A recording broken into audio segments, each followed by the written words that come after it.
This video contains depictions of historical events, including war and battle scenes, which may be graphic for some viewers. The content is intended for entertainment, educational, and historical purposes only, and is not meant to glorify violence. Viewer discretion is advised. History remembers the victors. But what about those written out? Those buried beneath silence? This is not the story of generals or parades. It's the saga of forgotten courage, of warriors who fought for freedom, not fame, and a world that never knew their names. In 1940, as Europe burned under the iron boots of tyranny, one man stepped forward with a mission that defied imagination. Witold Pilecki, a Polish cavalry officer, a father, a farmer, volunteered to be captured and sent to Auschwitz, not to escape, not to survive, but to resist from within. Inside the walls of hell, he became prisoner number 4859.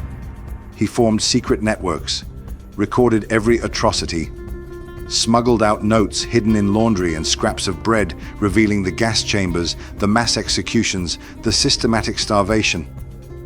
London received his reports, the world had its proof, but no action came. In 1943, he escaped, barely alive, but his war was far from over. When the Nazis fell, he turned to a new enemy, Stalin's communist regime in Poland. He exposed their crimes, fought for a democratic nation. For that, he was tortured, silenced, executed with a bullet to the back of the head. His story was buried, for 45 years, erased from textbooks, unknown to the world. Why? Because truth, when spoken by the brave, threatens power. As Pilecki fought a silent war behind barbed wire, another front exploded in the night sky, where young Soviet women took flight in wooden planes and struck fear into the hearts of Nazis. They called them the Night Witches. In the pitch-black skies over Nazi-occupied territory, the faint rustle of wind marked the arrival of death. No engine noise, no warning, just a soft swoop, then fire from above. They called them the Nachthexen, the Night Witches. To the Germans, they were ghosts, but in truth, they were young Soviet women, barely out of school. Flying outdated Polikarpov Po-2 biplanes, built from plywood and canvas. These pilots had no radios, no armor, no parachutes. Yet they flew anyway, night after night, mission after mission. Nadia Popova, one of the regiment's most decorated aviators, sometimes flew up to 18 missions in a single night, navigating by moonlight, frostbitten fingers on the throttle, dodging anti-aircraft fire with split-second maneuvers. They would idle their engines mid-air to approach undetected, then release their payload in eerie silence. German troops were so terrified they began firing blindly into the darkness. The 588th Night Bomber Regiment completed over 23,000 sorties, dropping more than 3,000 tons of bombs. Many pilots were just 19 or 20, some never returned.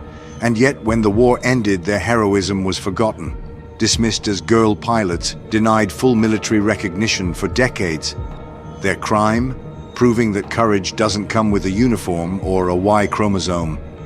While Soviet women soared through burning skies, another woman, born of Sufi royalty, waged her war in whispers. A wireless transmitter in one hand, a death sentence in the other. Her name was Noor. She was born to music and mysticism. Noor Inayat Khan, a descendant of Tipu Sultan and daughter of a Sufi mystic, a harpist, a writer, a dreamer. She believed in peace until war shattered her world. In 1940, as Nazi boots stormed into France, Noor made an impossible choice.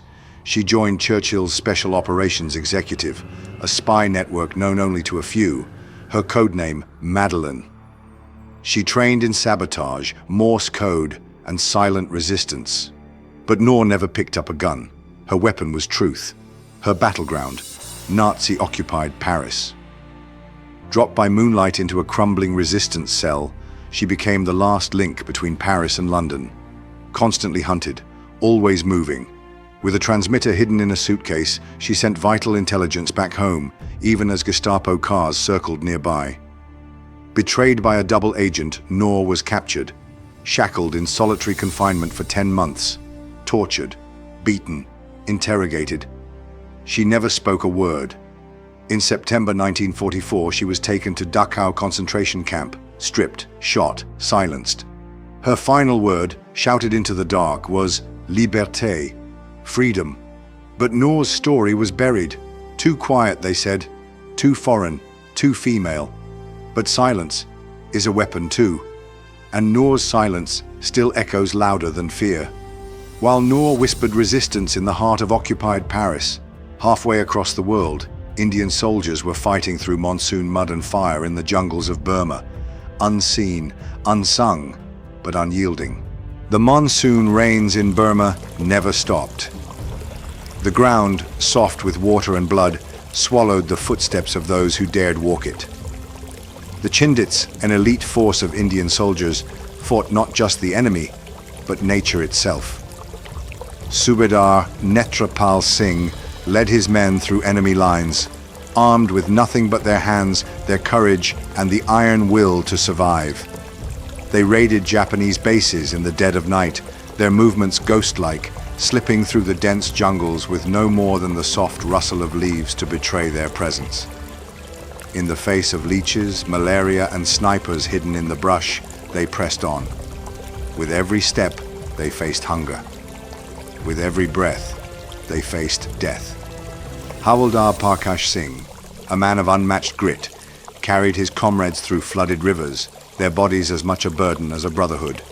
A single wrong move, and the river's pull could take them, all of them, into the merciless current. There were no medals for them, no grand parades. The Chindits' victories lived in whispered stories, carried by the wind across the dense, silent jungles of Burma. And in the end, there were no graves, no monuments to these warriors, whose sacrifices were written only in the hearts of those they saved. Theirs was a fight for survival, hidden in the shadows, far from recognition.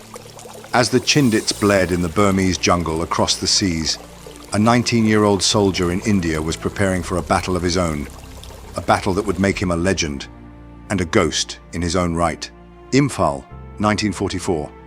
In the face of one of the most brutal battles in the Burma campaign, a young Muslim soldier from Punjab named Rao Abdul Hafiz Khan made a choice that would echo across history. With his comrades pinned down by Japanese machine guns, Abdul Hafiz didn't hesitate.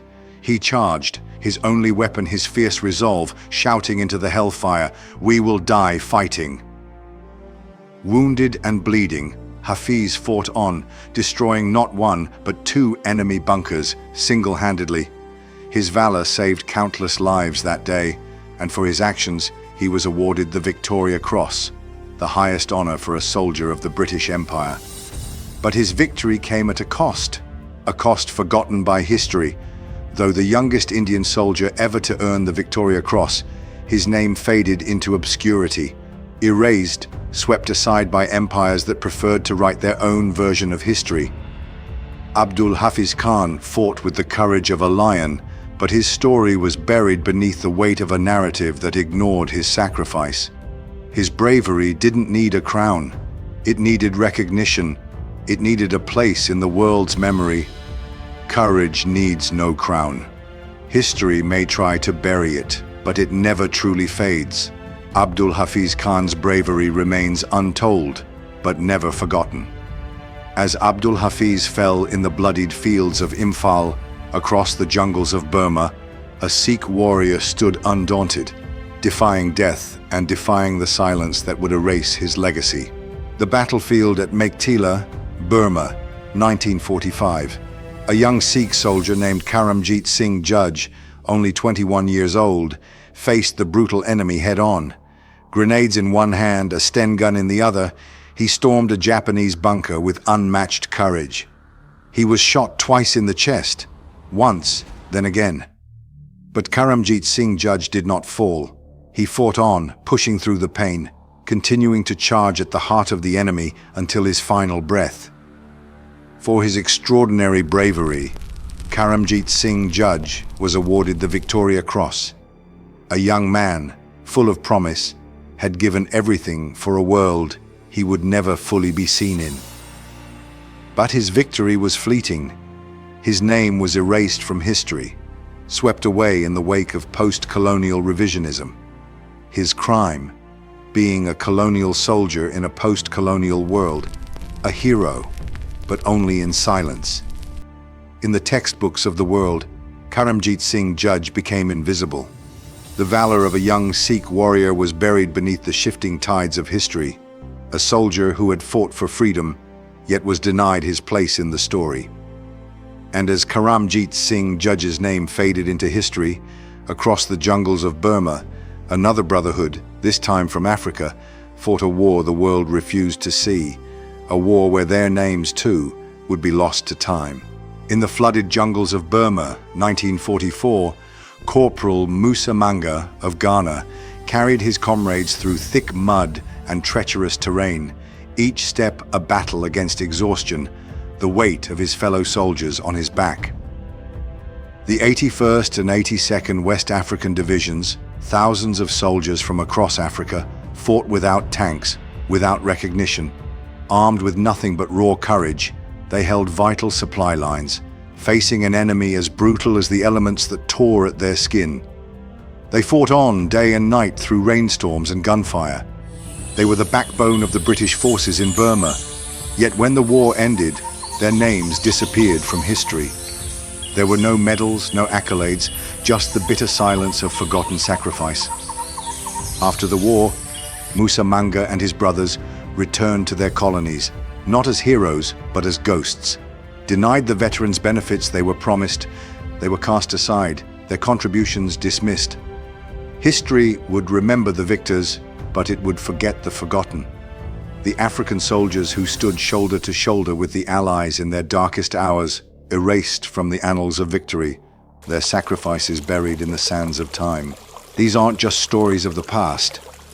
They are the untold sagas of defiance, of survival, of bravery buried by time.